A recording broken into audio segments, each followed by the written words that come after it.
pada tahun yang sama orang yang meninggal ini sangat dicintai dan mencintai Nabi. Ada orang sangat mencintai tapi belum tentu dia dicintai. Ada orang dicintai belum tentu dia mencintai. Saya cinta sekali sama seseorang, belum tentu dia cinta sama saya. Ada juga dia cinta sama saya, belum tentu saya cinta sama dia. Tapi ini mencintai dan dicintai oleh Nabi. Siapa gerangan? Istri beliau dan paman beliau. Khadijah meninggal sehingga Nabi duka cerita, duka sekali. Sehingga Nabi dalam keadaan duka itu mengeluarkan kalimat, barang siapa seorang istri meninggal dunia dan suaminya berduka terus mengenangnya, maka itu ciri-ciri istri penghuni sorga. Jadi kalau ibu-ibu nih besok-besok lebih dulu mati, nah suami tak berduka terus, ya Allah makasih males cepat sekali mati istriku, ya Allah kenapa meskipun dia jelek tapi ku sayang ya Allah, rasanya hilang separuh napasku. Itu ciri-ciri penghuni sorga itu. Tapi kalau sebaliknya ibu meninggal, langsung suami tak membelakang masuk kamar berteriak merdeka. Nah karenanya apalah. Tuh, lagi berduka. Ketika Nabi berduka, dikasih hiburan. Apa hiburannya? Bukan ke Tanjung Bunga berenang, banyak ubur-ubur. Kemana? Ancol, banyak masalah di situ. Ke Bali, lebih banyak lagi pantat berkeliaran. Lalu kemana? Allah kasih hiburan apa? Ketemu dengan Allah. Subhanallah, ketemu dengan Allah. Saya saja waktu diundang Isra Mi'raj tingkat kenegaraan, di WhatsApp saya sama Pak Menteri. Ustaz, Kementerian Agama memohon dengan hormat untuk Ustaz ceramah tingkat kenegaraan Istana Negara. Itu WhatsAppnya sampai sekarang saya belum hapus. Dan waktu saya terima itu, Pak Prof, saya pulang kampung. Saya kasih dia sama suku buku di kampung itu WhatsApp. Kita kecule bos. Si kampungmu Coba. Saya sudah bangga. Baru menteri yang undang hadir istana. Padahal istana itu mengerikan. Kenapa mengerikan? Semua orang mau masuk dan pada akhirnya keluar. Lagi enak rumah tak. Tidak ada yang gambuki. Tidak keluar-keluar kecuali bayar cicilannya. Masya Allah. Saya senang betul. Ini baru manusia yang undang. Kita sudah bangga. Setingkat menteri sudah bangga. Gimana kalau Allah yang mengundang? Maka Nabi dihibur, diberikan hadiah. Hadiahnya apa? Itulah sholat. Makna pertama, begitu ada masalah, jangan pernah bercita-cita menjauhi Allah. Bagaimana cara mendekati Allah? Kasih terapi. Allah didekati bukan dengan cara apa? Berpikir tidak. Allah salah satu mendekatinya yang paling efektif, sholat. Maka kita sekarang juga tahu duka cita. Tahu duka citanya apa? Ada pandemi. Cuma dulu waktu tahu duka cita tidak ada hoax. Zaman Nabi. Sekarang berkeliaran hoax. Kita sudah berduka dengan pandemi, banyak lagi hoax. Saya bilang sama Pak Presiden, Bapak Presiden, Bapak yang paling susah di Indonesia, mengurus rakyat Indonesia yang sangat sulit untuk diurus. Ketika tidak ada vaksin, rakyat Indonesia berteriak, mana vaksin? Mana vaksin? Sudah datang vaksin, apalagi kata rakyat Indonesia, itu palsu. Sudah dibuktikan asli, apa nak bilang? Tidak halal. Sudah dikeluarkan halal majelis ulama, nak bilang apa lagi? Jokowi dulu disuntik. Sudah Jokowi disuntik, nak bilang lagi tidak masuk suntiknya. Coba ini, sudah masuk suntiknya, nak bilang apa lagi? Nak bilang pasti kita menjanji disuntiknya. Ayo, sudah dibuktikan itu asli vaksin, apa lagi? Presiden pencitraan. Zaman Nabi ada masalah, tidak ada hoax. Maka yang menjadi masalah kita sekarang sesungguhnya bukan pandemi itu, tapi bagaimana kita mengatasi hoax yang makin pusing kita. Satu, hikmah pertama, semua orang punya masalah. Ada kira-kira di sini tidak ada masalahnya? Bukan punya masalah, saya lihat semua ini. Prof Hamdan, Hamdan. Apa masalahnya beliau waktu mahasiswa? Mau sarjana. Sudah sarjana selesai masalahnya, mau jadi dosen. Sudah dosen selesai masalahnya, mau profesor. Sudah profesor selesai masalahnya, mau rektor. Sudah rektor selesai masalahnya, mau 2 periode. Iya toh? Sudah 2 periode, mau jadi menteri agama. Iya Pak. Sudah menteri agama selesai masalahnya, belum? Biasanya ditangkap KPK. Iya Pak, tidak ada masalah. Nah, Ustaz Daska, tidak ada masalahnya. Penuh masalah Pak sekarang selama viral. Apa masalahnya? Banyak janda pura-pura curhat. Demi Allah, Ustaz, saya ini kasihan, janda muda ditinggal suami meninggal. Mohon bimbingannya Pak Ustaz. Saya bilang baik, saya carikan Ustaz yang bisa membimbing. Saya mau Ustaz lebih gampang dimensi. Lama-lama dia bilang, Ustaz, saya butuh imam dalam hidupku. Saya bilang, mohon maaf, saya bukan imam, saya khatib. Semua orang punya masalah, Pak. Tidak ada orang tidak ada masalah. Maka begitu Bapak Ibu ada masalah dalam Kementerian Agama, yuk perbaiki sholat. Keterlaluan Pak kalau pegawai Kementerian Agama tidak sholat. Keterlaluan Pak, 10 dosa. Tapi ada teman kuliah penyuluh agama masih malas. Ada tuh kuliah, ada. Kenapa jadi penyuluh ya daripada menganggur ustaz? Tapi saya berbaik sangka saja, perbaiki sholat. 1. Yang kedua, kenapa Allah memperjalankan dari Masjidil Haram ke Masjidil Aqsa lalu naik ke langit? Kan bisa dari Makkah, tujuan Nabi kan mau naik ke langit. Dari Makkah boleh langsung naik ke langit. Kenapa lagi mesti ke Masjidil Aqsa dulu? Lalu naik Mi'raj. Kenapa? Isra Mi'raj. Kenapa? Bukan boros anggaran. Bukan. Kan biasa itu ada pejabat Pak. Ada SK perjalanan, tidak ada perjalanan Pak. Ada biasa begitu di Indonesia. Bagaimana caranya kasih boros?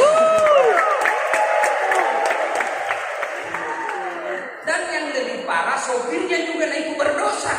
Ikut kursi-kursi. Baik kalau nak kasih juga sopir kodong. Sopir dapat dosanya, dia dapat warna. Andre lah bocah. Ada juga begitu. Tapi boros-boros anggaran ada begitu. Tapi Nabi tidak. Kenapa Nabi diperjalankan Masjidil Haram ke Masjidil Aqsa?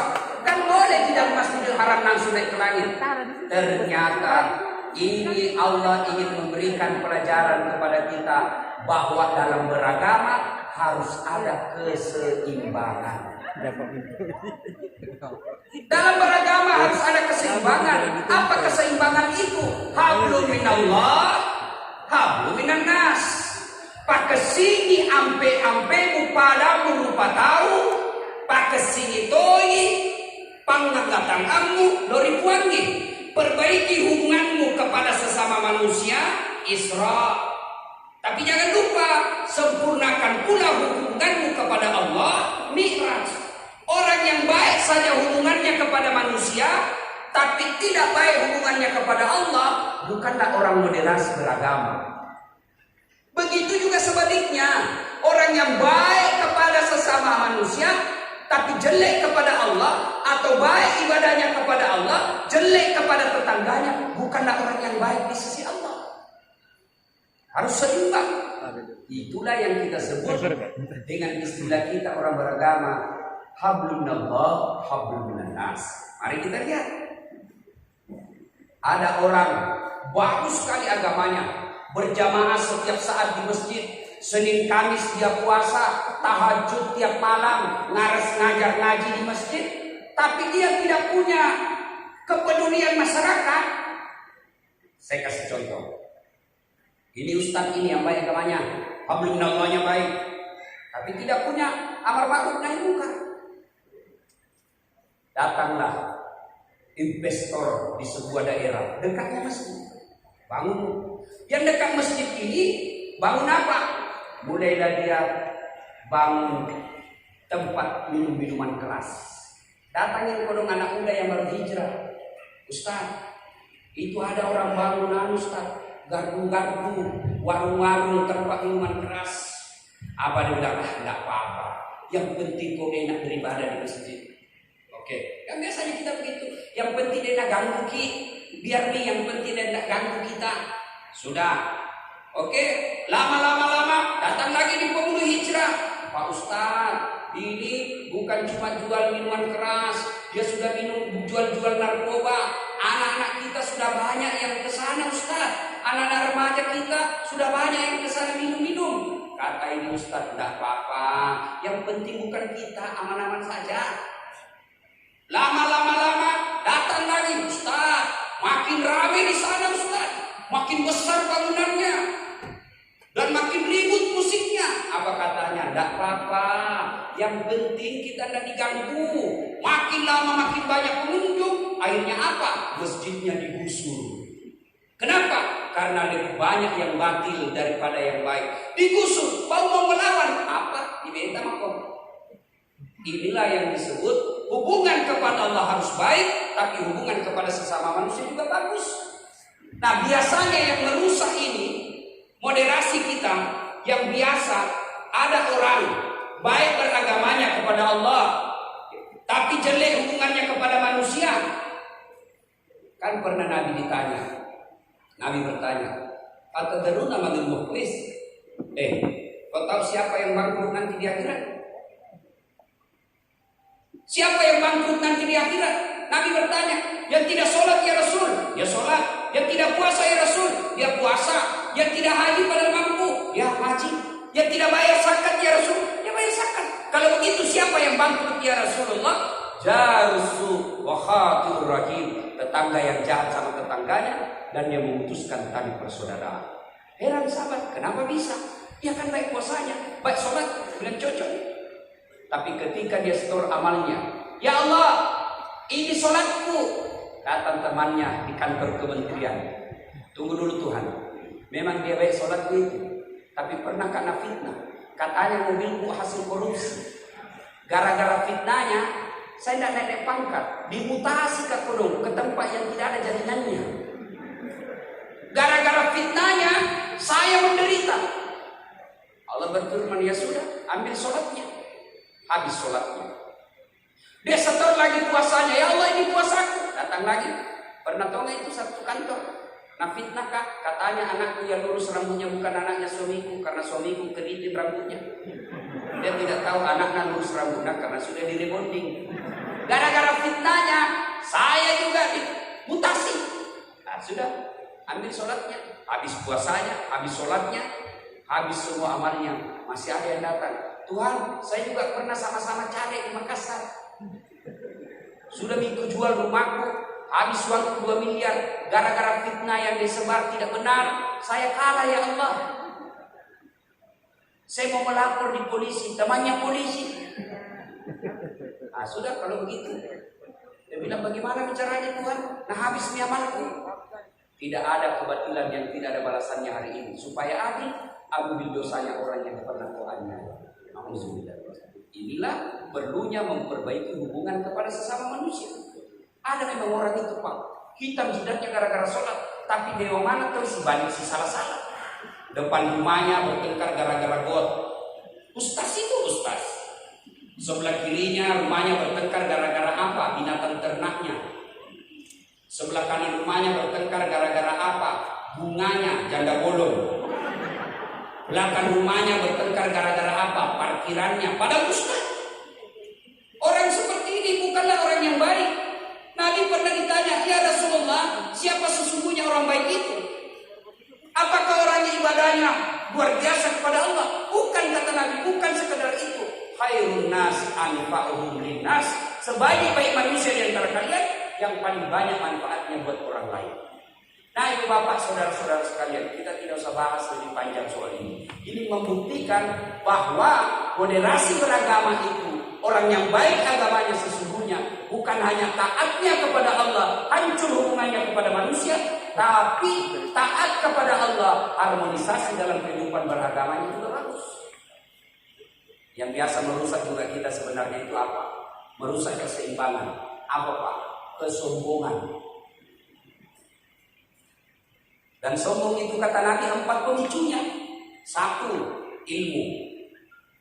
Tadinya waktu kita bersamaan di SMA biasa-biasa, waktu kuliah di syariah biasa-biasa, tiba-tiba profesor doktor, mulai sombong. Jangan sombong gara-gara ilmu. Kalau Allah marah, nah cabut ilmu tak pikun. Ada yang bisa lawan pikun. Kalau orang pikun Pak, ada yang cerita wallahu alam mikro. Banyak sekali gelarnya. Begitu mau pensiun mulai pikun-pikun. Diprotes sama istrinya. Pak, biasanya kalau kau mau pergi mengajar kau cium-cium jidatku. Ini sudah hampir 2 minggu tidak pernah kau cium-cium saya. Langsung Nabi bilang dalam hatinya suaminya, berarti siapa kau cium selama ini? Ternyata pembantu Nana cium. Sombong tidak bisa dibedakan mana pembantu dan istri. Tapi jangan juga modus Pak. Mentang-mentang sudah dengar begini, dia pura-pura masuk pembantu. Tidak apa sama anaknya, aku kira mamamu nak Jangan sombong gara-gara ilmu. Ada keilmuan yang sombong, ada ciri-cirinya, tidak mau menerima perbedaan pendapat. Ada juga itu memang ustaz Pak, baru belajar agama 3-4 bulan, itu pun melalui YouTube. Itu yang kadang-kadang anak-anak menggelari dirinya pemuda hijrah, yang bicaranya selalu Arab-Arab. Afwan, jazakallah, kaifa halu ya akhi. Ya akhi, kullu nafsin sa'iqatul maut. Ada juga yang begitu Pak. Santai Pak Bos. Beragama rasa-rasanya neraka aja terus diceritakan kita. Bikin judul ceramah 140 kesalahan orang yang sholat. Banyaknya itu salahnya kan? Rukunya saja cuma 13. Ada juga yang begitu Pak. Kesalahan-kesalahan orang yang sholat berjamaah. Begitu saya baca kesalahannya apa? Jabat tangan selesai berjamaah. Doa bersama selesai berjamaah. Baru kurang ajarnya tidak punya adab. Dia tidak mau jabat tangan, tidak mau doa bersama. Duduk paling depan. Begitu selesai. Assalamualaikum warahmatullahi wabarakatuh. Langsung lompat. Langsung saya ketemu pantanya di belakang kau kalau mau langsung lompat. Lompat-lompat orang tua, tidak ada adabmu. Ya ada yang begitu Pak. Semua salah. Rasa-rasanya hanya dia yang pegang pintu surga sama neraka. Ini salah, ini bid'ah. Kenapa bid'ah tidak ada pada zaman Nabi? Sebenarnya mau pakai mic kalau ceramah kok. Karena Nabi tidak ada mic waktu ceramah. Yang bagus tidak mau maulid silakan, tidak mau surat mi'raj silakan. Tapi jangan kau sesatkan orang yang mau surat mi'raj. Enak kok.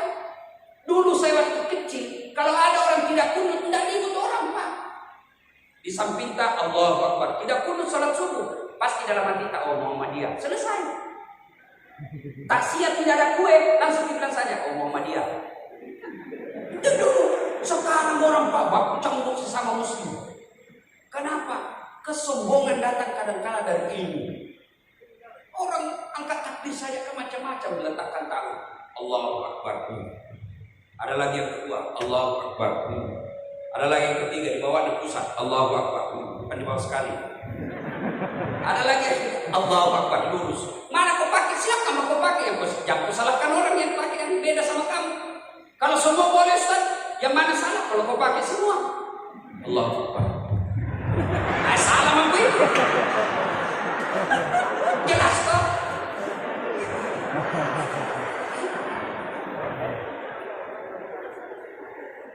Yang kedua, penyebab ini kadang-kala kita ini bermusuh-musuhan dan datangnya kesombongan kata Nabi, pangkat jabatan. Pak Kanwil, jangan sombong Pak, tergantung menteri agama.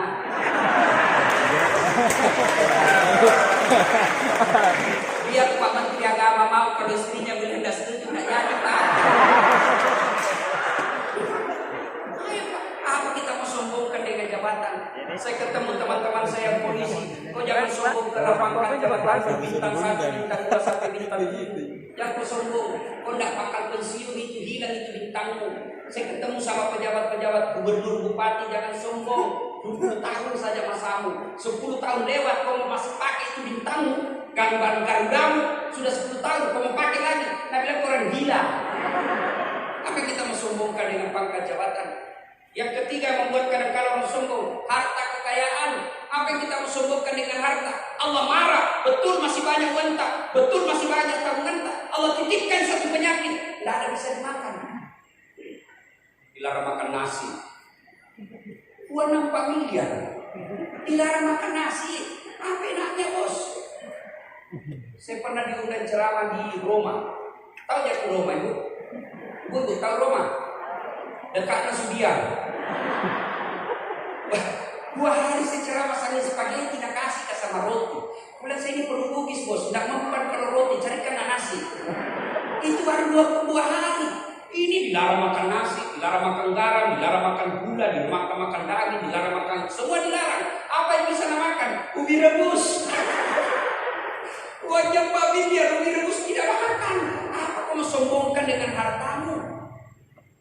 Apalagi yang membuat orang sombong yang kadang-kala mengganggu moderasi kita dalam beragama. Apalagi itu bertambahnya ibadah yang tadinya Pak Botoro tiba-tiba hitam jidatnya. Wah, dianggap impian semua orang. Orang kaya sombong, temannya setan. Pejabat sombong, temannya setan. Ilmuwan sombong, temannya setan.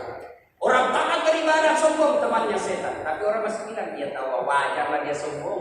Kan wajar dia sombong. Rektor UIN, profesor muda, wajarlah. Tapi orang masih, teman saya, tapi orang masih yang mengerti. Dia kaya, tinggi campat, di jabatannya banyak uangnya, wajar.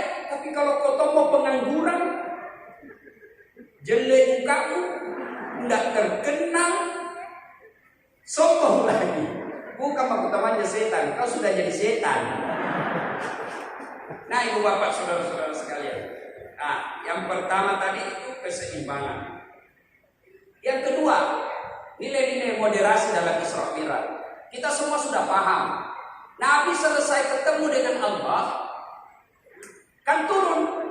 Begitu di langit tenang, Musa bertanya, "Ya Muhammad, apa oleh-oleh dari Allah untuk umatmu?" Oh, Nabi senang. "Alhamdulillah Muhammad, saya dikasih perintah sholat 50 kali sehari semalam." Nabi bilang, "Musa, siapa cepok?" Tentu dalam kita tidak ada pakai capo. Ini karena kita di tanah Bugis toh. Siapa sekali? Nah kalau 50, tidak salah. Saya saja umatku yang besar-besar kuat-kuat, tidak mampu itu kalau 50. Kurangi kok, minta kau naik diskon, kau naik kau minta diskon. Naiklah. Ya Allah terlalu banyak, ya Allah kasih kami keringanan, dikurangi 5. Tinggal berapa ibu? 45. Nabi bilang Nabi Musa, masih banyak, minta kau lagi dikurangi. Kurangi lagi 5. Mondar mandir, setiap kali naik kurangi 5. Terakhir tinggal 5. Nabi bilang Nabi Musa, berapa lagi bos? 5 mali. Nabi bilang masih banyak itu. Disinilah nampak kecerdasannya Nabi. Nabi berpikir, setiap kali saya naik dikurangi 5. Sekarang tinggal 5. Kalau saya naik lagi, dalam berapa? Biar dia Musa sebentar kau dilihat. Ternyata apa yang dicemaskan Nabi Musa betul adanya. 5 saja sehari Pak, masih ada yang hari Jumat saja. Itu pun paling terlambat datang, paling cepat pulang. Begitu khutbah dia tidur. Bangun Nabi bilang aliran apa ini? Tidak ada khutbahnya. Bukan aliran apa, kau yang tidur cilaka. Coba bagaimana coba 50 rakaat? Bagaimana sebenarnya 50 rakaat Pak? Saya kira Pak Kanil tidak akan jadi menjadi kanil agama. Tidak ada kesempatan belajar Pak. Baru bangun, hayya 'alas shalah, salat lagi. Mau nekoin, hayya 'alas shalah, sembahyang lagi sini. Alhamdulillah, sekarang tinggal 5, nilai keutamaannya tetap sama 50. Ini menunjukkan ya musyawarah Musa dengan Rasulullah Muhammad SAW. Dan musyawarah ini beda dengan diskusi. Kalau diskusi, saya tidak tahu apa makna kata diskusi itu. Kalau musyawarah itu kan berasal dari bahasa Arab. Yang definisi terminologinya, musyawarah itu adalah mengeluarkan madu dari sarangnya. Kenapa orang-orang Arab tidak digunakan mengeluarkan santan dari kelapa. Kenapa? Kenapa diajarkan mengeluarkan madu dari sarangnya? Ini musyawarah. Maknanya adalah ada dua filosofi hidup. Satu, kalau kau bermusyawarah, jadilah karakter seperti tawon. Itu Nabi katakan, masalul mu'minina kamasalin nakhal. Perumpamaan orang Islam itu seperti tawon. Maka kantor Kementerian Agama, pegawai-pegawainya seperti tawon harusnya. Apa itu tawon? Coba kita lihat. Satu, yang dia makan sari pati madu. Tidak ada tawon pergi makan bangkai seperti lalat. Tawon makan apa? Sari pati madu. Artinya orang-orang yang baik agamanya, mau bermusyawarah dengan tepat, yaitu mereka yang tidak menghalalkan segala cara dalam mengisi perutnya. Maka kita hormat kepada Bapak Presiden Republik Indonesia yang telah mencabut legalitas minuman khamar. Saya bilang sama beliau, Pak Presiden, atas nama rakyat Indonesia, kami mengucapkan terima kasih atas dicabutnya legalitas miras. Karena miras ini Pak bisa memabukkan orang. Dan orang kalau mabuk Pak hilang akal sehatnya.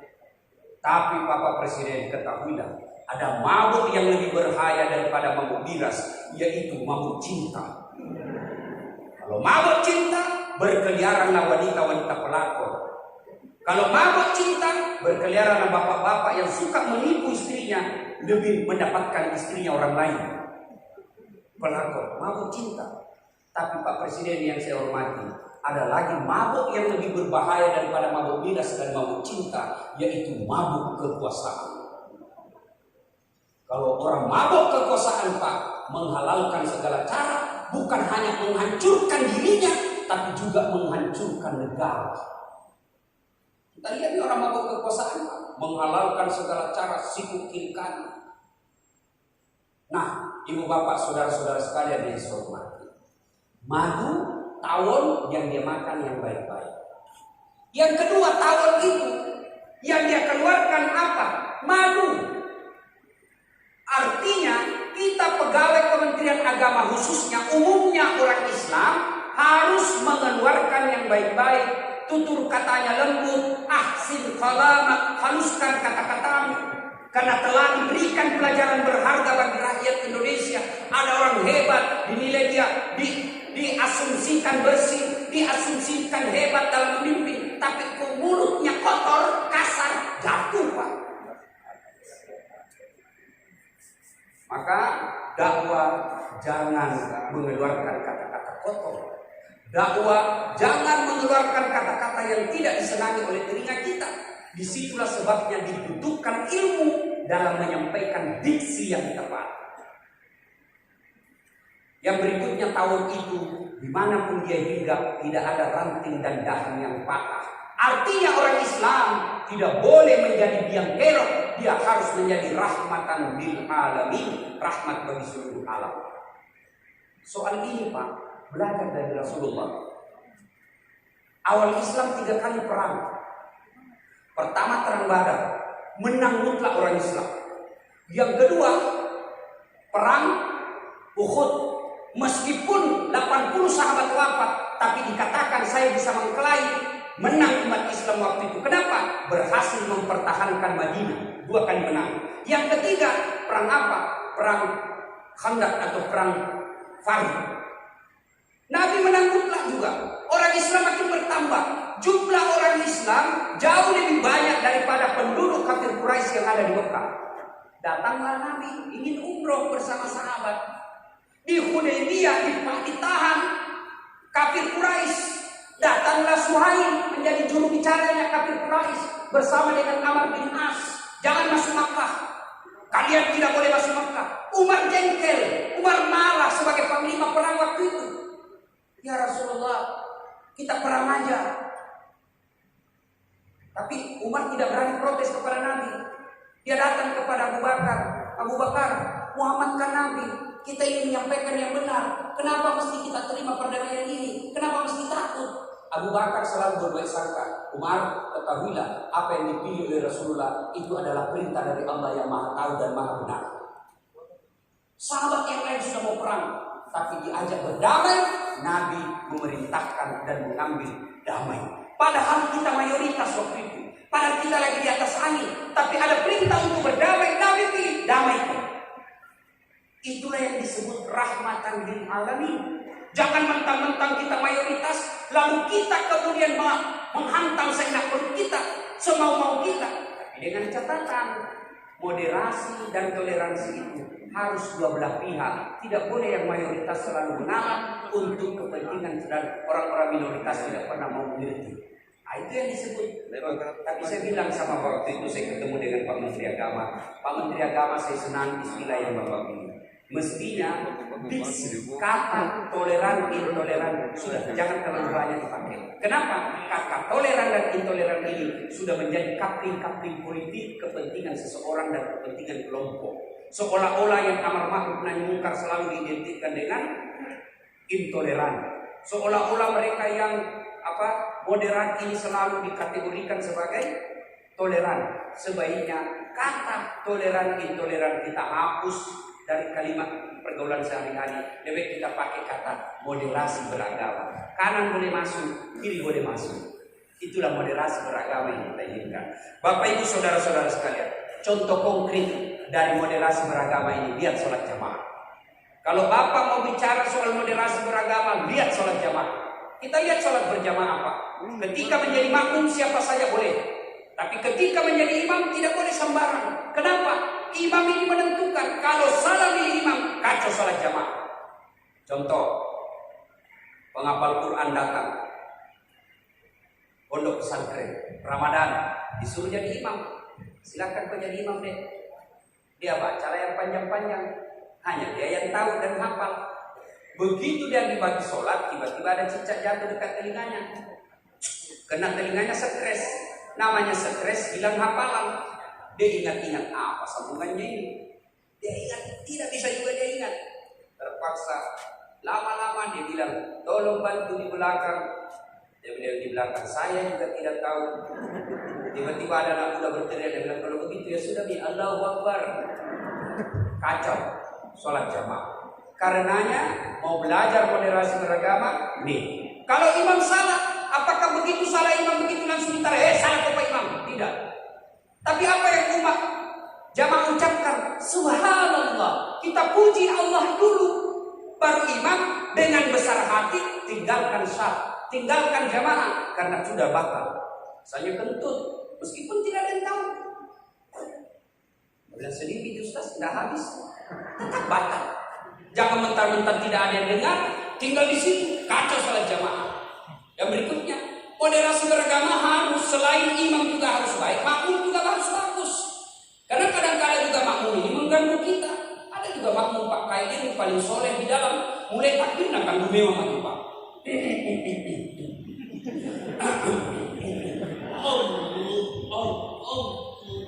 Baca Fatihah Pak Kain mau gigi telinga tak bisa. Ada juga yang begitu Pak. Yang paling sering saya masalahkan saya Pak itu kan, saya kasih pindah, nak kasih pindah lagi. Saya kasih pindah, nak kasih pindah lagi. Akhirnya saya begini Pak. Pernah kejadian waktu pertama itu Pak. Sekarang saya mulai beradaptasi. Kasih pindah, nak kasih pindah lagi. Ayo, taruh jesi sini Pak. Selesai sholat, kenapa Ustaz? Kok ganggu saya salah jamaah? Kenapa bisa? Itu kakiku terus kupikir. Saya baca Fatihah tapi kakiku kupikir. Kenapa kau kasih begitu kan? Dia bilang supaya sapnya rapat Ustaz. Saya deh, kalau mau kau rapat sapmu bukan kaki kasih baku rapat deh, tapi di bahu. Tidak ada harus salat jamaah. Coba kalau siku, tidak ada harus salat jamaah dulu.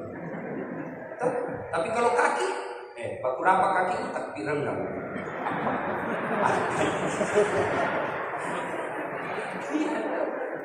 Boleh kau kasih begitu deh, tapi tanya dulu di sampingmu. Pak, boleh juga ini begini? Kalau boleh, dia bilang boleh, baru. Tapi kalau jangan deh, kau ganggu konsentrasiku. Nah itu Pak. Itu sholat jamaah tuh. Coba lihat ini, sholat jamaah bersatu kita. Coba lihat sholat jamaah. Mulai dari bahasanya kita sama Pak. Bayangkan kacaunya sholat jamaah. Kalau kita pakai bahasa masing-masing. Yang imam keturunan Arab dari Boni, dia takbir pakai bahasa Arab. Allahu Akbar. Makmum saudara kita dari Sidra, dia pakai bahasa Bugis. Ungallahu ta'ala malukku. Datang tuh saudara dari Jeneponto, dia takbir pakai bahasa Jeneponto. Karena Allah ta'ala lumpuan. Dia datang mu'alaf dari Toraja, dia takbir pakai bahasa Toraja. Ungallahu ta'ala tunggu gajah. Iya Pak. Oh datang saudara kita sepupunya Pak Kandi, dia takbir pakai bahasa Melayu. Allah nan gadang. Terakhir datang anak Betawi, anak gaul dari Jakarta, dia takbir apa gaul. Allah gede banget gitu loh. Kan kacau sholat kos. Inilah Pak, nilai-nilai sholat jamaah mengajarkan persaudaraan. Coba lihat orang sholat jamaah Pak. Mau kau dari Bugis dari apa, satu bahasa, tidak boleh pakai bahasa masing-masing. Kemudian lihat lagi arah kiblat kita satu. Masuk dari kanan masjid, hadap ke kiblat. Dari kiri masjid, hadap ke kiblat. Dari depan masjid, hadap kiblat. Dari belakang masjid, hadap kiblat. Bayangkan kalau dia mau menghadap dari asalnya masing-masing. Dia dari kiri dia ke kiri. Baik kanan dia kan begitu terus. Bentamu. Inilah Pak yang diajarkan nilai-nilai sayang 1000 sayang. Kita hanya bersatu ketika salat berjamaah di masjid. Kita hanya kompak ketika kita salat berjamaah di masjid. Tapi ketika kita di luar bermasyarakat, kita tidak bisa menjunjung persatuan. Pentingnya persatuan ini selalu disampaikan. Wa'tasimu bihablillahi jami'an wa la tafarraqu. Berpegang teguhlah engkau kepada tali persaudaraan agama Allah dan janganlah engkau bercerai-berai. Integrity is very important thing in development process. Persatuan dan kesatuan bangsa adalah modal yang sangat berharga dalam proses pembangunan. Tidak mungkin kita bersatu, tidak mungkin kita bisa membangun Indonesia tanpa persatuan. Saya ini keliling Indonesia ceramah Pak dari Sabang sampai Merauke dan saya bangga menjadi bangsa Indonesia. Mana ada seperti bangsa Indonesia Pak? Bapak ke Eropa paling luas saja bahasa di sana Pak. Bapak ke Indonesia, ke Sulawesi Selatan saja berapa di Bugis? Bugis saja berapa Pak? Beda Bugis Parepare, beda Bugis Pindrang, beda Bugis Sidra.